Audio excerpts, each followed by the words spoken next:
안녕하세요. 오늘도 사연 살롱을 찾아주셔서 감사합니다. 저는 40대 후반의 여성이에요.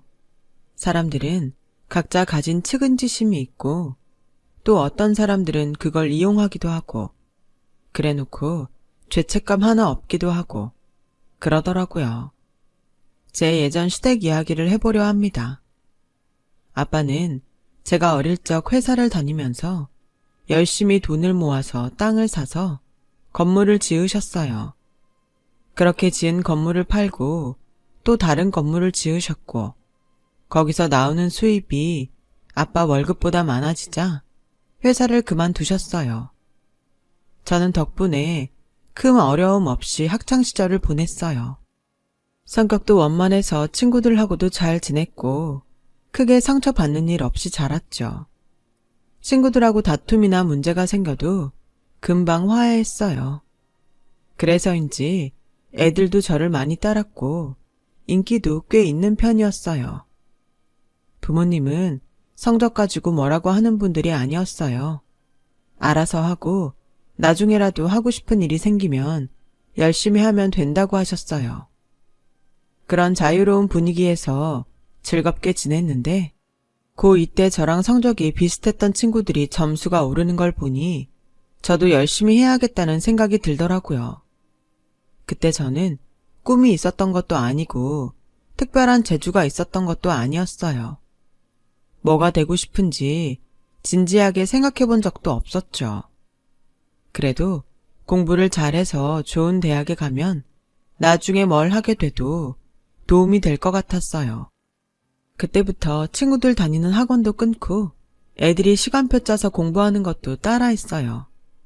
처음에는 무작정 남들이 하는 대로 했는데 공부도 하다 보니 저한테 맞는 계획을 찾게 되더라고요. 제가 그동안 체계적으로 해보지 않아서 잘 몰랐던 거였어요. 차근차근 공부를 하다 보니 성적도 오르고 전에는 지겹기만 하던 공부가 재미있어지더라고요. 등수가 잘 나오니까 제가 제 일을 잘했다는 생각에 뿌듯하고 보람도 있었고요. 저는 그때부터 성적을 올리기 시작해서 고3 때까지 유지했어요. 그 덕분에 좋은 대학에도 갔고요. 특별히 하고 싶었던 건 없었기 때문에 그냥 성적에 맞춰서 경제학과에 갔어요. 그랬는데 부모님이 굉장히 좋아하시더라고요. 우리 소영이가 나중에 아빠도 많이 도와줄 수 있겠다. 아빠가 경제 쪽 공부를 한 게 아니라서 물어볼 게 많아. 정말 잘했다. 너무 고생했어. 앞으로도 좋은 일만 있을 거야. 라며 용돈도 두둑히 주시고 선물도 사주셨어요. 엄마도 친구분들한테 자랑하며 엄청 기뻐하셨죠. 그 모습을 보니 제가 과를 잘 선택했다는 생각이 들었어요. 기왕 이렇게 된 거 정말 아빠한테 도움이 될 수 있게 해보자고 마음먹었죠. 저는 1학년 때부터 세무회계 자격시험 준비를 시작했어요.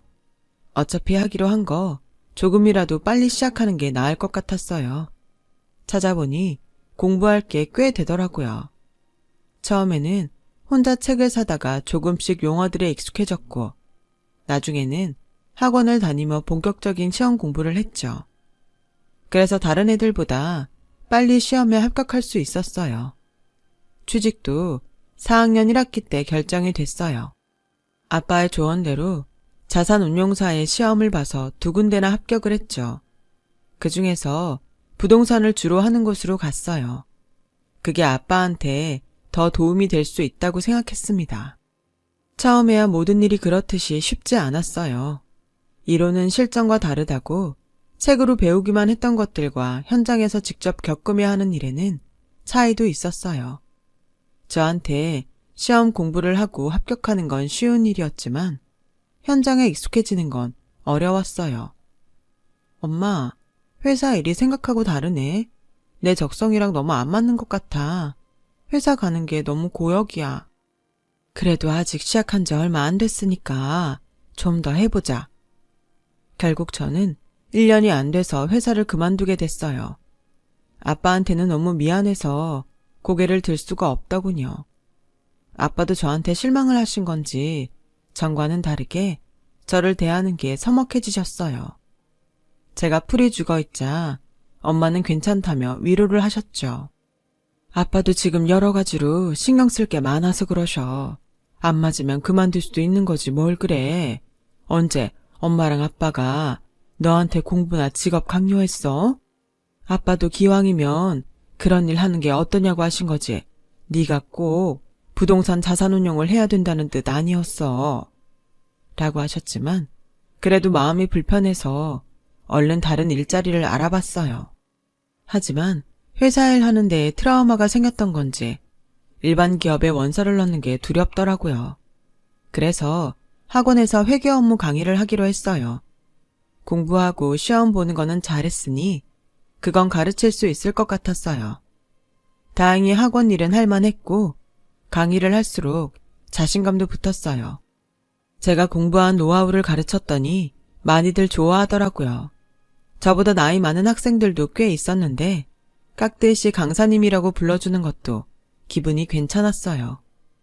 저는 그곳에서 남편을 만났어요. 그 사람도 저한테 배우는 나이 많은 학생이었어요. 저보다 5살이 많은데도 저에게 강사님이라고 하며 이것저것 물어보기도 많이 물어봤어요. 공부를 잘하는 편은 아니었지만 열심히 하는 모습이 보기 좋았어요.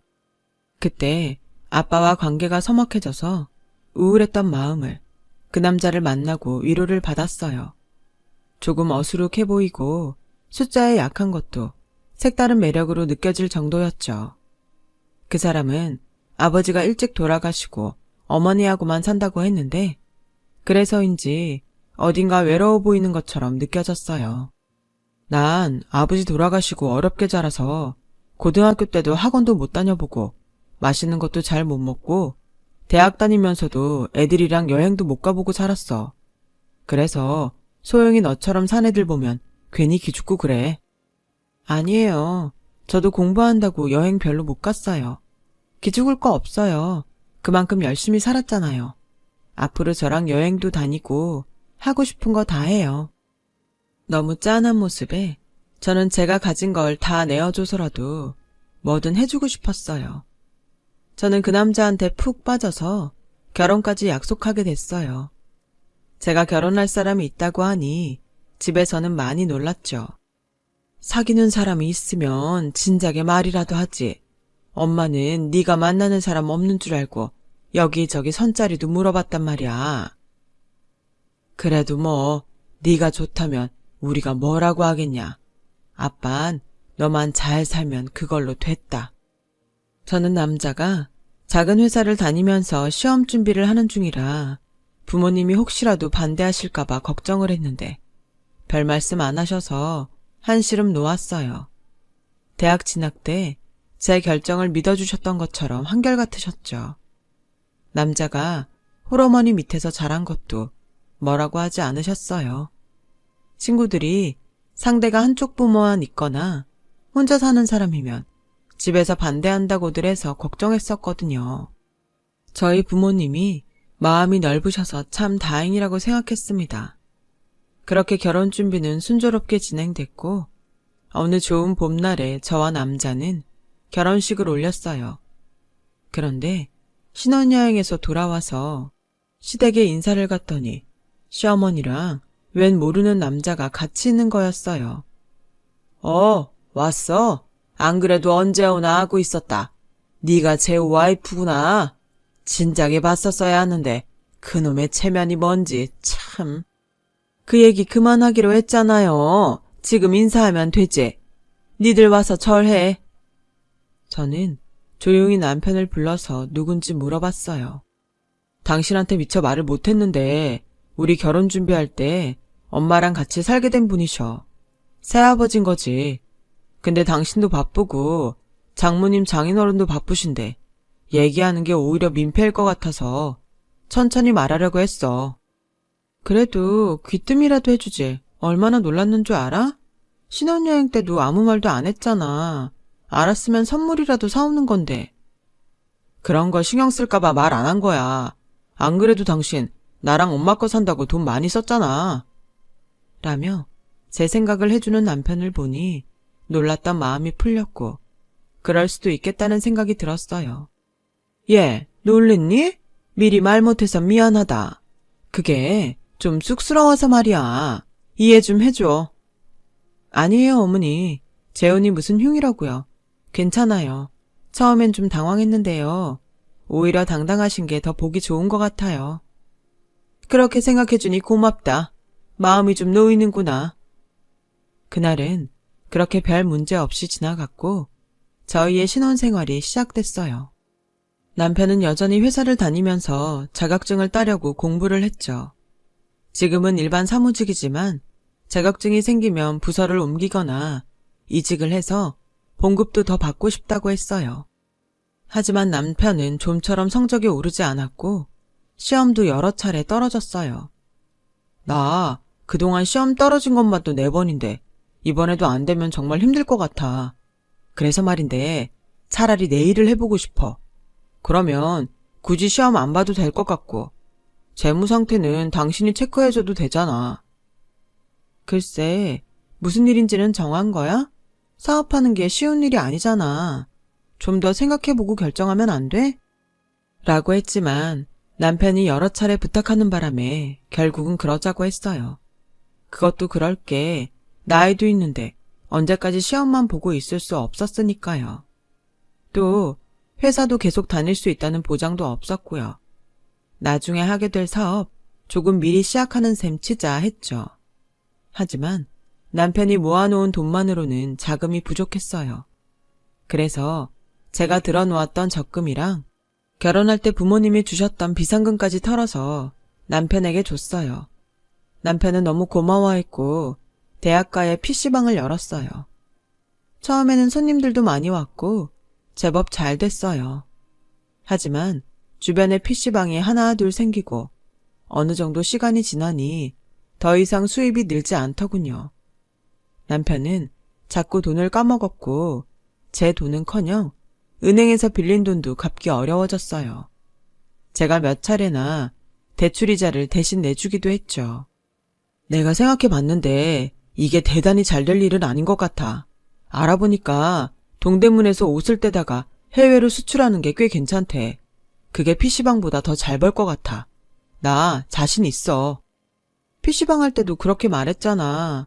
자꾸 이것저것 하는 것보다 한 가지 꾸준히 하는 게 낫지 않겠어? 아니야, 이번엔 진짜 달라. 내가 이거는 꼭 성공시킬게. 그러니까 나 한 번만 더 도와주라. 이렇게 부탁할게. 라는 간곡한 말에 저는 다시 넘어가고 말았어요. 그때는 저도 돈이 많지 않아서 어쩔 수 없이 친정에 빌려야 했어요. 부모님은 남편이 사업한다니까 두말 않고 돈을 내주셨어요. 정말 고마워, 엄마. 아빠한테도 감사하다고 전해줘. 이 돈은 내가 어떻게든 꼭 갚을게. 됐어, 괜찮아. 근데 걱정이 안 되는 건 아니야. 사실 요새 경기가 어떻게 될지 모르잖아. 친정 부모님은 혹시라도 저와 남편이 어려움을 겪게 될까봐 걱정을 많이 하셨어요. 당연한 거지만요. 저는 부모님 걱정 끼치지 않게 잘해야겠다고 다짐했죠. 하지만 그러고도 몇 차례 더 돈을 빌려야 했어요. 남편이 예상보다 초기 자금이 더 들어갔다고 자금이 부족하다고 해서 저도 어쩔 수 없이 부모님께 부탁을 했죠. 저는 처음 부모님께 약속한 대로 돈을 갚기 위해 학원 강의도 더 열심히 했고 강의 시간을 늘려달라고 하면 주저없이 그러겠다고 했어요.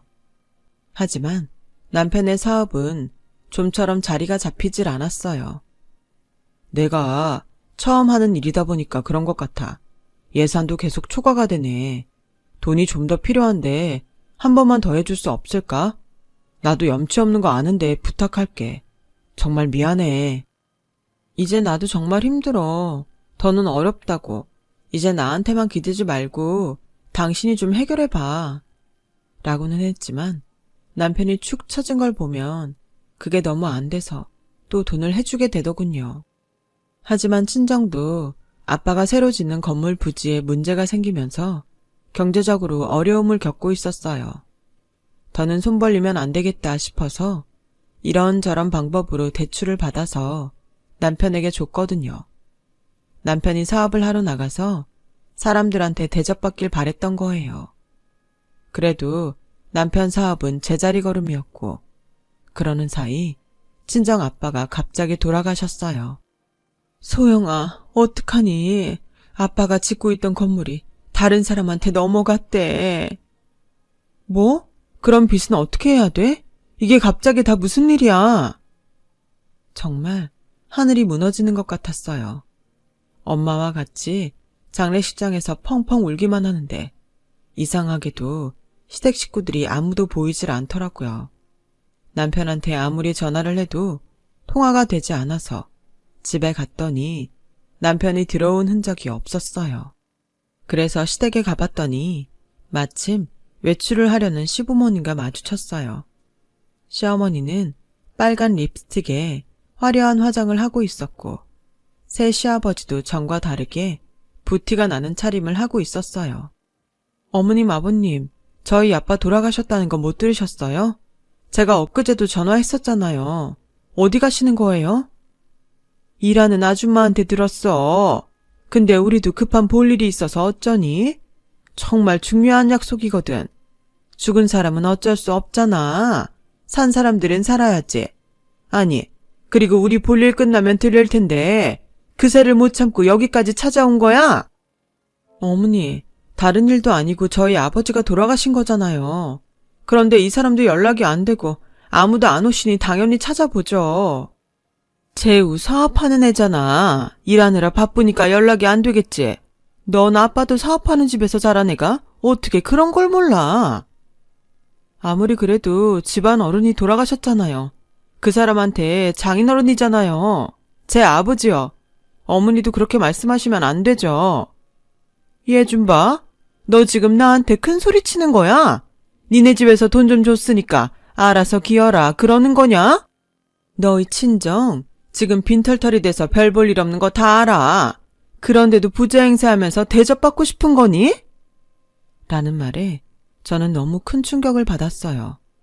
어떻게든 남편을 만나야겠다는 생각이 들어서 장례식장에 엄마만 두고 집 앞에서 남편을 기다렸어요. 밤 늦은 시간까지 코빼기도 보이지 않고 전화도 받지 않던 남편은 새벽이 돼서야 돌아왔더군요. 그것도 고급 외제 승용차를 타고 옆에 다른 여자까지 태우고서요. 여자는 저를 보더니 차에서 내려서 슬그머니 가버렸어요. 당신 이게 어떻게 된 거야? 우리 아빠 돌아가셨어.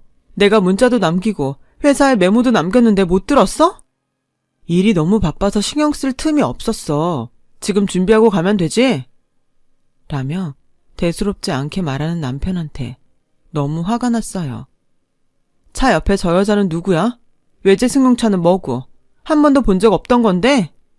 라고 했더니 오히려 자기가 화를 내며 거래처 사람이고 사업에 필요하니까 빌려서 타고 다니는 거야. 지금 그런 거 따질 정신이 있어? 아버지 죽었다고 말로만 그러지 속은 멀쩡한가 보네. 라더니 대문을 쾅 닫고 들어가 버리더라고요. 그리고는 다시 밖으로 나오지 않았어요. 저는 그제야 뭔가 잘못됐다는 걸 깨달았어요. 장례식장으로 돌아온 저는 분을 참으며 있었어요. 엄마도 아무 말 없이 계셨죠. 장례를 마치고 엄마는 남은 재산을 정리했어요. 갚아야 할 걸 갚고 남길 걸 남기고 저와 같이 살 조그만 집을 마련했어요. 그 사이 남편과 시어머니는 이혼 서류를 들고 저를 찾아왔어요. 부부란 게 서로 도움이 되는 관계여야 원만하게 살 수 있는 거야. 이렇게 한쪽이 기울면 피곤해져. 너 벌써 남편한테 잔소리도 했다며? 사업하느라 만나는 사람한테 저 여자 뭐냐고 하고. 그게 할 소리니? 더는 입 아프게 말 안 해도 되겠지? 재우랑 잘 끝내고 너도 새 출발해라. 라며 시어머니는 먼저 자리를 떴고 남편은 우리 인연은 여기까지라고 생각하자. 당신이 오해해서 날 이상한 사람 취급한 거 내가 더는 문제 삼지 않을게. 그걸로 고소할 수도 있는데 아버지도 돌아가신 마당에 그렇게 하고 싶진 않아. 라면서 1,000만 원이 든 봉투를 주더라고요. 저는 너무 기가 막혔어요. 이게 뭐야? 그동안 당신이 사업한다면서 우리 집에서 가져간 돈이 얼만데 이건 아니지. 돈 다 돌려줘. 증거 있어? 내가 당신 집에서 돈 갖다 쓴 증거 있냐고. 그러고 보니 돈은 늘 제가 가서 현금으로 받아다가 남편에게 전해줬어요. 대출 받을 때도 제 일 때문이라고 했으니 어디에도 증거가 없었죠. 저는 그제야 완전히 속았다는 걸 깨달았어요. 사람 잘 믿는 걸 이렇게 악용하는구나 하고 속으로 탄식을 했지만 소용없는 일이었어요. 남편은 제가 가만히 앉아있기만 하자 봉투를 제 얼굴에 던지더니 잘 지내라는 말도 없이 가버렸어요. 집에서는 엄마가 속상해하실까봐 울지도 못했죠. 그대로 있다가는 화병이 생길 것 같아서 여관방을 하루 빌려서 밤새 통곡을 하며 울었어요. 너무 분하고 제 자신이 한심하고 바보 같았어요. 어쨌든 저는 엄마와 살아야 했기에 다시 마음을 추스렸어요. 그리고 다시 학원에 나가서 열심히 강의를 했고 엄마도 보험 설계사를 시작하셨어요. 뒤늦게 일을 시작해서 어려운 게 많을 텐데도 그런 내색을 전혀 하지 않으셨어요. 잠도 제대로 못 자면서 밤 늦게까지 벌어도 매달 이자와 빚을 갚고 나면 얼마 남지 않았어요. 저는 괜찮았지만 엄마가 얼마나 힘들지 걱정이 되더라고요. 엄마는 그래도 우리가 지낼 수 있는 집도 있고 우리 아픈 데도 없잖아. 굶지 않고 사는 게 얼마나 다행이니? 라며 오히려 저를 격려하셨어요. 저와 엄마는 그렇게 1년을 억지로 버티듯이 살아냈어요. 그러던 어느 날 수도권 지역에 재개발을 한다는 뉴스가 떴어요. 아버지가 땅을 사둔 곳이었는데 돈이 안 돼서 엄마가 팔지 않았던 거였어요. 그런데 지금 부동산 개발회사와 얘기를 잘하면 꽤 돈을 받겠다는 생각이 들더라고요. 저는 이전에 일했던 회사에도 그 부지에 대한 정보를 알아보고 여기저기 부동산에 발품을 팔며 얼마까지 받을 수 있는지 시세를 살펴봤어요. 그러다가 제가 일할 때 팀장으로 있던 분과 연결이 됐어요. 마침 잘 됐어. 내가 지금 있는 회사에서 거기를 알아보고 있던 중이야. 저는 그분 말을 검증하기 위해 여러 군데를 통해서 정보를 받았어요. 정말 팀장님 말대로 그 회사가 부지를 매입하려고 알아보고 있더라고요. 엄마는 그 회사에 땅과 건물을 넘기면서 100억에 가까운 돈을 받았어요. 아빠가 마지막까지 우리 잘 살라고 큰 선물을 주고 가셨네. 그걸 우리 딸이 똑똑하게 처리했고. 고맙다, 소영아. 내가 뭘 했다고. 나 때문에 그동안 돈 뜯긴 게 얼만데. 그거 생각하면 너무 미안해 죽겠어. 네가 나쁜 거 아니야. 속인 것들이 나쁜 거지. 정말 고생 많았다. 아니야, 엄마. 그동안 잘 버텨줘서 고마워. 라며 엄마와 부둥켜 안고 펑펑 울었어요. 저희는 빚을 모두 청산하고 서울에 건물을 한 채 마련했어요. 집도 평수를 넓혀서 이사를 갔고요. 저는 팀장님의 조언을 받아서 다른 개발지에 투자도 조금 했어요. 그렇게 저희 집은 안정을 되찾았고 엄마는 일을 관두고 푹 쉬면서 그동안 약해졌던 몸을 추스리셨어요. 그런데 얼마 안 돼서 남편이 저를 찾아왔더라고요. 남편은 저를 보자마자 무릎을 딱 꿇더니 여보, 소영아, 내가 정말 잘못했어. 잠깐 정신이 어떻게 됐나 봐. 진짜 미안해. 나 다시 받아주라. 응? 나 1년 동안 많이 변했어. 그렇게 불쌍한 척하면 무조건 믿고 바보처럼 덥석덥석 받아주던 예전의 내가 아니야. 이제 와서 이런 당신의 행동을 내가 믿을 것 같아? 우리 집에 돈 생겼다는 말 어디서 듣고 와서 이러는 거잖아. 라며 차갑게 말했더니 남편 안색이 변하더군요. 제가 학원에서 가르쳤던 분이 남편이 우리 집 돈 벌었단 얘기를 들었다고 저한테 얘기해줘서 알고 있었거든요. 정말 뻔뻔하고 양심도 없네. 우리 집 돈 없다고 당신 부모랑 당신 어떻게 했는데? 아빠 장례식에 오지도 않았잖아. 그런 사람이 무슨 낯짝으로 다시 날 찾아와? 미안하긴 뭐가 미안하다는 거야. 또 돈 떨어지면 나 몰라라 안면 싹 바꿀 거면서. 내가 그때는 뭐에 씌었었나 봐. 진짜 미안했어. 한 번만 봐줘. 자꾸 이러면 경찰 부를 거야? 어디 사람들 앞에서 망신 좀 당해볼래? 라고 했더니 어쩔 수 없이 가더군요. 그런데 다음 날에는 남자 어머니가 찾아오더라고요. 소영아, 아가, 우리가 정말 너한테 실수했다. 이렇게 제기할 수 있는데 몰라봤어. 부자는 망해도 3대는 산댔는데 내가 너무 과소평가했다. 다시 잘 지내보자. 그게 서로에게도 좋잖아. 아니요, 저한테 뭐가 좋은지 모르겠는데요. 그쪽이 돈이 있어요, 명예가 있어요. 당신네 같은 천박한 집안하고는 더 이상 상종하고 싶지 않네요. 라고 하자 시어머니는 제 손을 잡고 빌다시피 하더군요. 예, 정말 미안했다. 네가 서운했지? 그래, 네 맘 다 알아. 그러니 우리한테 기회를 줘. 그럼 우리 집 돈 한 푼도 못 건드려도 좋아? 당신들 우리 집 돈 번 거 알고 이러는 거잖아. 나한테 증거가 없다고 우리 돈도 안 갚았던 사람들이 이제 와서 미안하다고 하면 그 말이 믿어지겠어? 나 당신을 이러는 것도 일종의 협박이라고 고소할 수 있어요. 예, 정말 우리가 죽을 죄를 지었다. 이렇게 사과할게. 한 번만 더 기회를 줘. 와, 진짜 돈에 환장한 사람들이네. 돈 앞에선 자존심도 양심도 없는 댁 같은 사람들. 내가 소문 다 내서 망신 좀 당하게 해볼까? 라고 하자 그제야 어쩔 수 없다는 듯 가더라고요. 정말 사람이 어떻게 그렇게 뻔뻔할 수 있는지 모르겠어요. 알고 보니 새 시아버지는 혼인신고만 안 하고 같이 산 지 10년이 된 남자였어요. 남편은 홀어머니 밑에서 커서 없이 자란 것처럼 굴었지만 친척들 등지면서 할 거 다 하고 살았다고 하더라고요. 제가 사람을 너무 잘 믿어서 의심을 한 번도 안 했던 거예요.